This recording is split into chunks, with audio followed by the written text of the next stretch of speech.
Welcome, everyone, to the Media Row podcast. I'm your host, Justin Miller. Thank you so much for tuning in to today's show. First and foremost, if you haven't yet, make sure to like, subscribe, comment, rate wherever you are viewing or listening to today's show.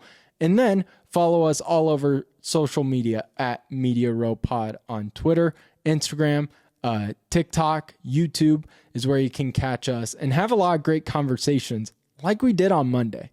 Before we get into anything else, I just want to hit on Monday's show and why I am so happy that you guys have been a part of what I've been trying to do here at Media Row. You guys, your support has been incredible. And Monday solidified the whole reason I wanted to create this show. And that is, I want to give Bulldog fans that platform to go and have conversations about their teams. Because growing up as a lifelong Bulldog fan, you didn't really have that. I mean, maybe listening on the radio or watching TV, the local news, maybe they would get mentioned once. Maybe their score would get mentioned. But to have a true conversation and debates, there wasn't a lot of places to go do that. And Monday was a prime example of what this show can look like with your guys' support. So I put out a show and a post about the mixed reactions following the non-conference finale last Saturday versus North Dakota State, where Drake fell. And it was awesome, the reactions we got of people agreeing with my take, disagreeing with my take, but it was just awesome to see those conversations happening. So if you want to be a part of those conversations, all you have to do is follow us at Media Row Pod on Twitter, Instagram, TikTok, and YouTube. Real quick, we were actually going to have one of the people that commented on today's show, Nick McCarger, lifelong Bulldog fan, proud Bulldog, friend of the show. Actually met him when I was working at KXNO. Great supporter of the show. He wanted to come on to kind of give his take because he disagreed with my take, and I loved it. And we were trying to figure it out. Sadly, our schedules didn't match up for this week, but we do want to try to get it planned here in the near future because I think that'd be a blast. And again, that's the exact reason why I wanted to create this show, is for conversations like that to be had about the Drake Bulldogs. But before we move on with today's show, need to give a huge thank you to our sponsor in Kelly's Little Nipper over there at 1701 East Grand Avenue in Des Moines. Great food, great drinks, and even better community over there at 1701 East Grand Avenue in Des Moines. Perfect place if you're a Hawkeye fan going to the Casey Center to see Bucknell this weekend. All you have to do, pregame-wise, stop over at Kelly's Little Nipper, experience everything and more that they have to offer. Kelly's Little Nipper, 1701 East Grand Avenue in Des Moines, proud sponsor of the Media Row podcast. So let's get on with today's show because we got Valley play back. Yes, best time of the year. I love conference basketball. I mean, Travis Hines was sitting next to me from the Des Moines Register last Saturday as we were watching the Drake North Dakota State game. And he said to me, he's like, man, I do really miss having early conference games and having the conference season start early. Because he covers Iowa State, of course. And Iowa State, the Big 12, they don't start conference play really until January. And Iowa State's going through and playing all these Eastern Illinois type teams that they're going to blow out by 80 each night. And so he was talking about how he's kind of jealous, and you should be, because man, Valley play, it's so fun. And this year it's going to be really exciting. It's going to be really stressful. It's going to be maddening at points. It can get frustrating, but it's going to be a lot of fun to cover. And we're going to do our best on this show to give you the best, not only just Drake and local team coverage, but also talk about the Valley as a whole. And that's kind of how today's show is going to look too.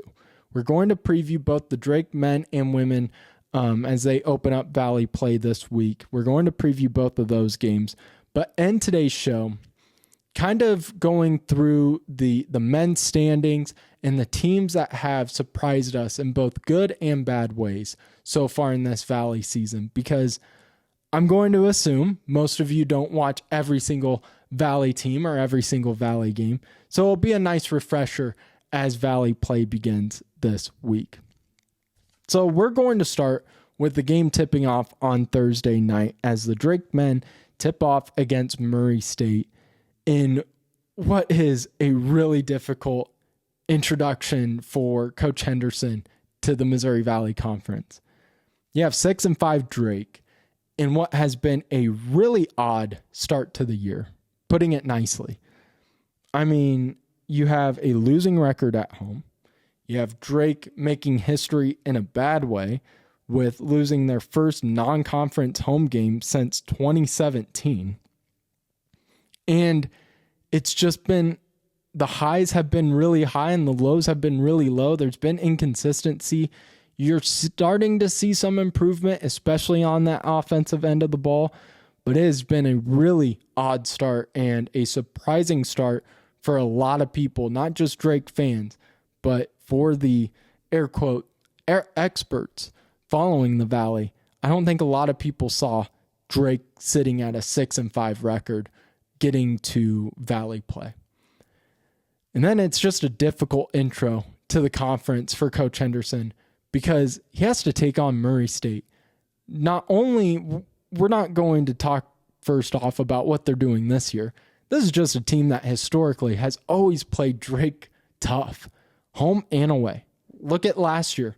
They beat Drake in the Knapp Center. And so this is a team that always plays Drake well. This year, you expect them to do it once more because they sit with an 8-3 record. If you're a Racer fan, you couldn't have asked for a better start. 8-3 with a brand new head coach and Ryan Miller. You are coming off of an off season where you saw 100% of the minutes played disappear from your roster. I mean, Ryan Miller had so much that he had to try to rebuild in a short amount of time, leaving Creighton. But he learned a lot under Greg McDermott. And you can see just the influence Creighton had on him by the way this roster is shaped and the way it's performed. So it is built like a McDermott Creighton team in the way it uses strength and size and the versatility it has offensively. But this is a huge team, and we're going to get into just how big this team is.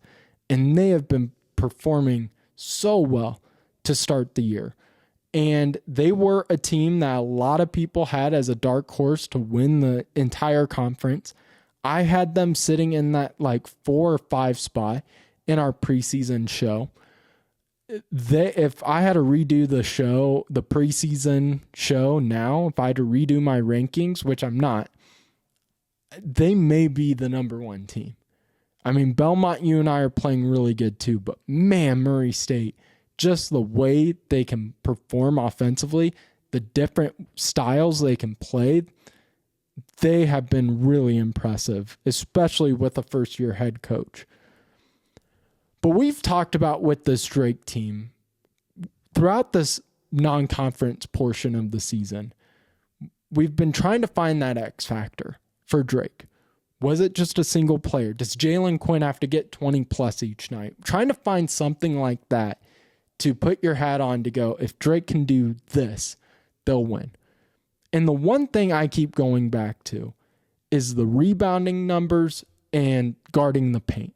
That is the one commonality when I look at this Drake team that I go, I think that's the X factor.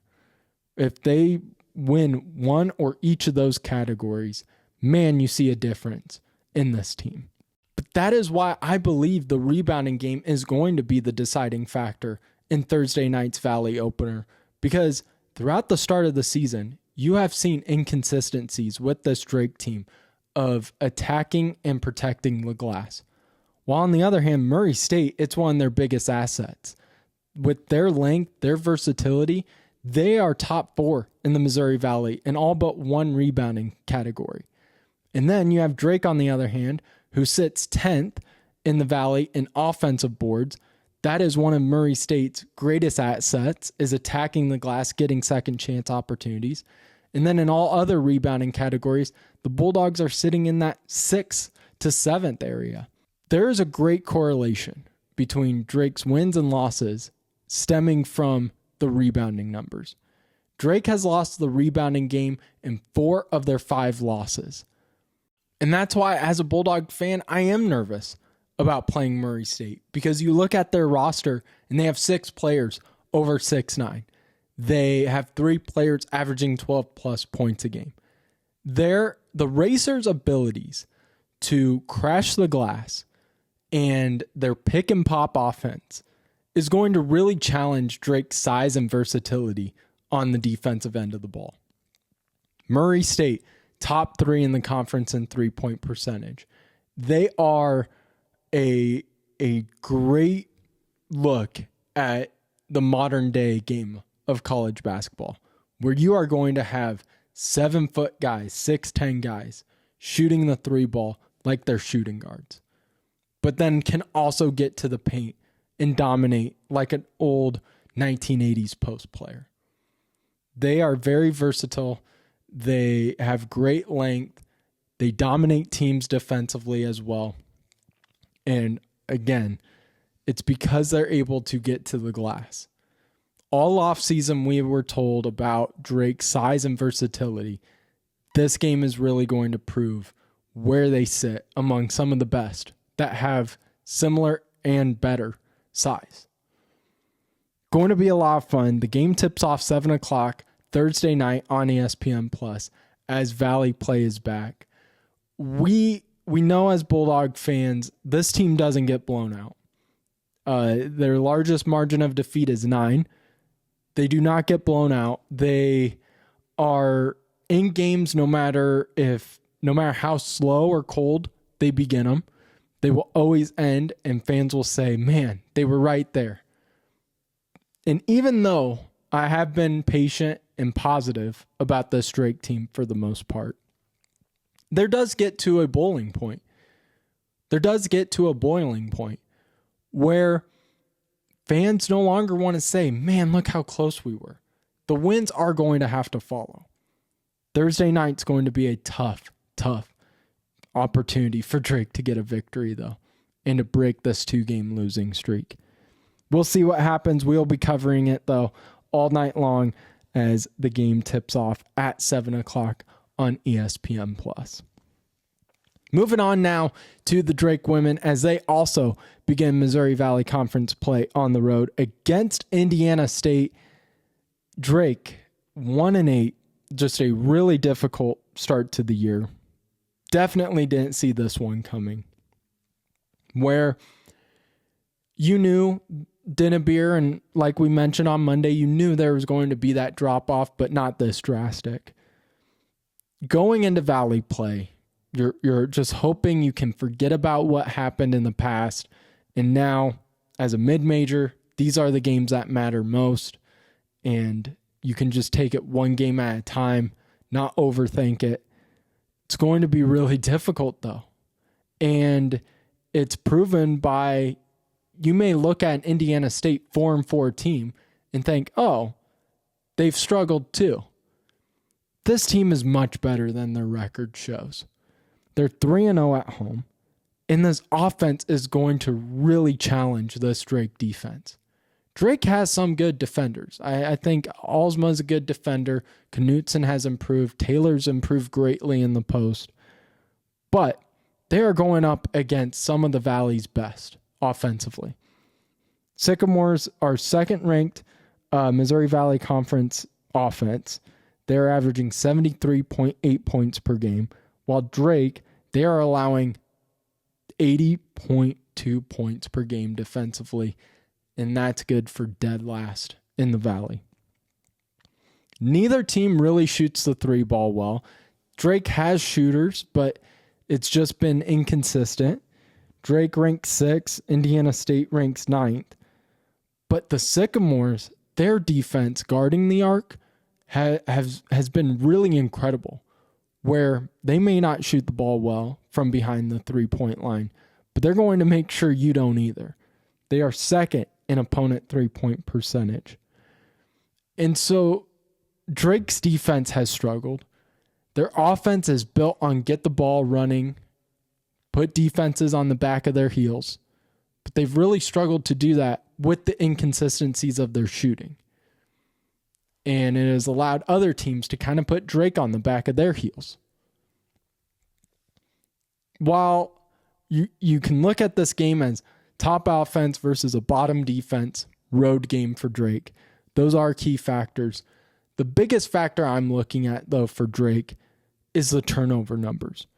Drake has really struggled with turning over the ball. And as a team that does like to get the ball out and run, you're going to expect there to be some turnovers, and probably more than a few other teams. That's why you see like Ben McCollum play at such a snail pace, because he wants to make sure he limits those unforced errors. And that's the thing with this Drake women's team is, sure, sometimes they run into some really good defenses. Lindenwood played great defense. Iowa State, we know how good their defense is. Sure, you give credit to those. There's also been times where it's been unforced, and it's been kind of chaotic on the offensive end. Drake, though, bottom 3 in the Valley in turnovers, while Indiana State forces the most turnovers per game at 18.9. Couldn't have asked for a tougher welcome to Valley play for both the men and women.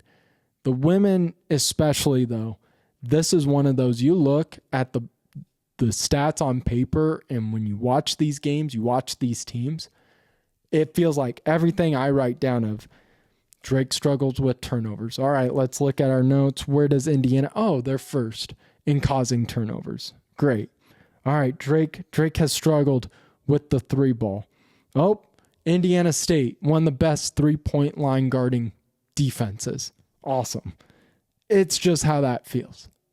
Preparing for this game, previewing this game, where it is going to be a tall ask for this Drake team to go on the road and take down Indiana State.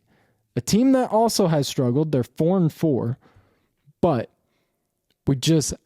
it has been a long time since we've seen this Drake team play a full 40 and limit those unforced errors. It's been since November 3rd since Drake has last gotten a victory. And I believe in Pullman. I will say that all season long, that I believe in her, because of what she's able to do in a short amount of time each game that changes this team around. But there is something of what has to happen to get these games closer in the first half so that Drake doesn't need a great second half to just cut into leads, but to take over games. Going to be really interesting. That game, of course, tips off tonight at 6 o'clock, and we will be on Twitter, of course, giving our updates for that game all night long, as well as we will be recapping it on Friday's show. Friday's show is going to be a lot of fun. We're going to have recaps. We're going to give our college football playoff predictions. We're going to talk more about us going to the Casey Center to watch Iowa and Bucknell and catch up with, our fellow Drake, former Drake players and Sturts and Coach McCollum and all those guys. But before we wrap up today's show, we do want to kind of refresh your memory on some of these Valley teams, because like we mentioned all show long, it is going to be a fun Valley season where it just feels like on paper, all these teams are just going to beat the crap out of one another. It is going to be a fun few months. So real quick, here's what the standings look like for the Missouri Valley Conference on the men's side. You have Belmont leading right now, 10-1. Great start to the season for Belmont. Only lost 2. Isn't a bad loss whatsoever. They were in that game. Lost to 9-1 Richmond, who is a top 3 team in the A10. And Belmont's been incredible. I picked them second in my preseason poll, where I had Illinois State number 1. I just thought they were bringing back much more. much more experience, but did talk a lot about what Belmont's offense can do. And we know their offense has been incredible for the last few years. And they continue to be incredible and impressive. Number 2 in scoring. They're first in margin. They're the top 3-point shooting team, top field goal percentage shooting team. We knew the offense was going to be really impressive. The defense has been showing up, though, too. And that's been what's been leading Belmont to this 10-1 record, is that balance.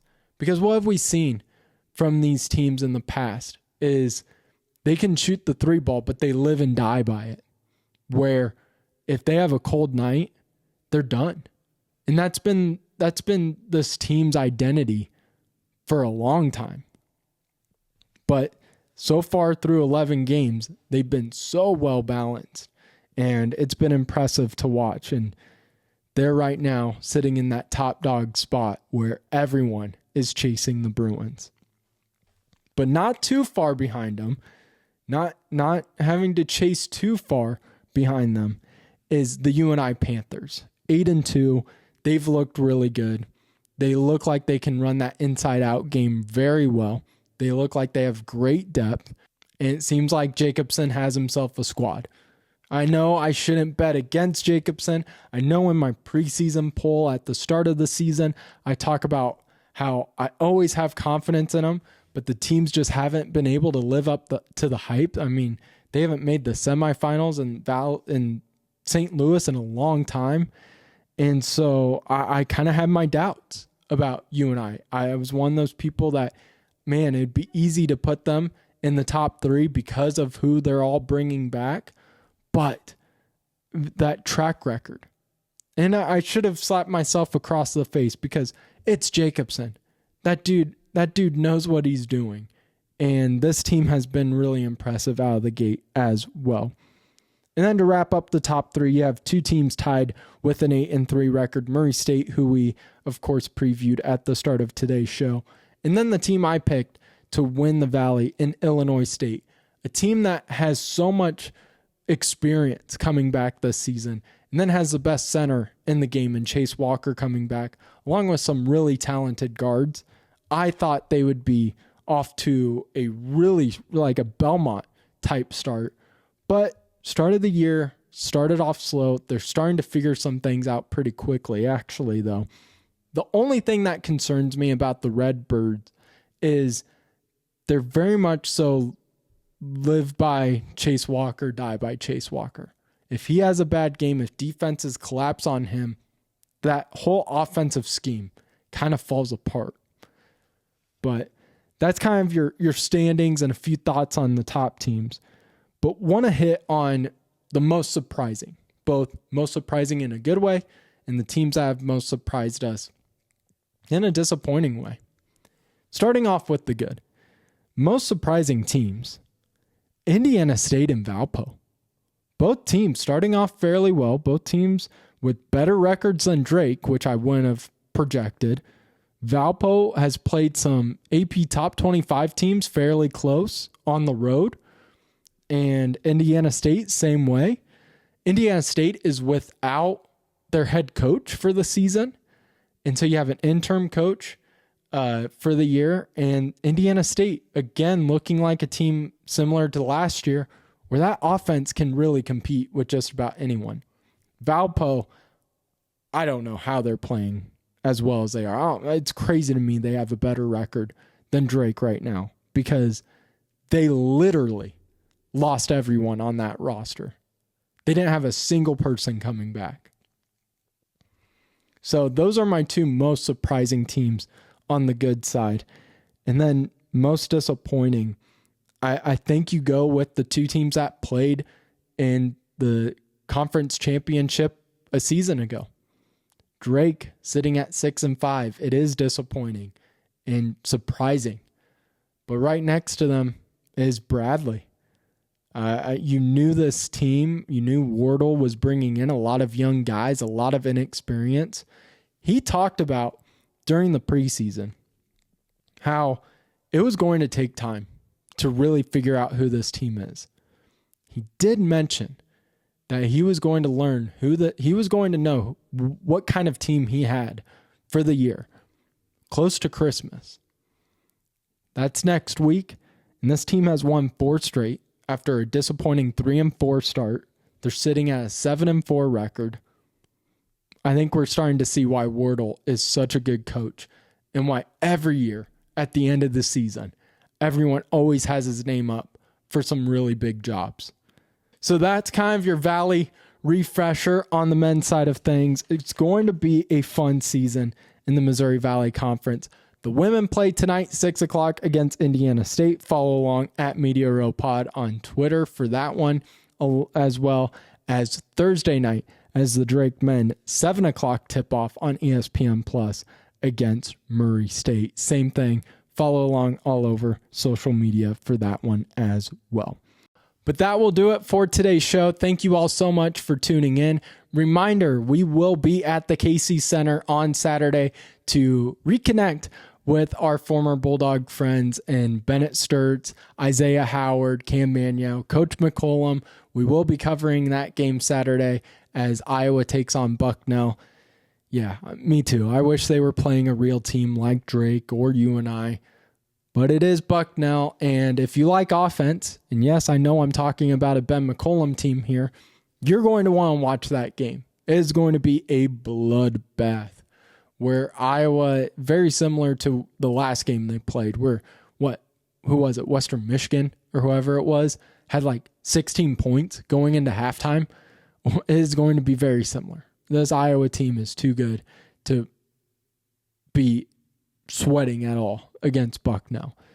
So that's going to be fun to see those guys, to hang out with them. Thanks again to Murray Hanks for giving the tickets. We do have our 2 winners for the tickets of courtesy of Media Row. So we will announce those winners on Friday's show. But we did pick our 2 winners, and it'll be fun. It'll be a fun Saturday. College football playoffs coming up. We'll preview and give our predictions for those. Recap the start to the Valley season for both the Drake men and women, and then preview our fun weekend at the KC Center. All coming up on Friday's edition of the Media Row Podcast.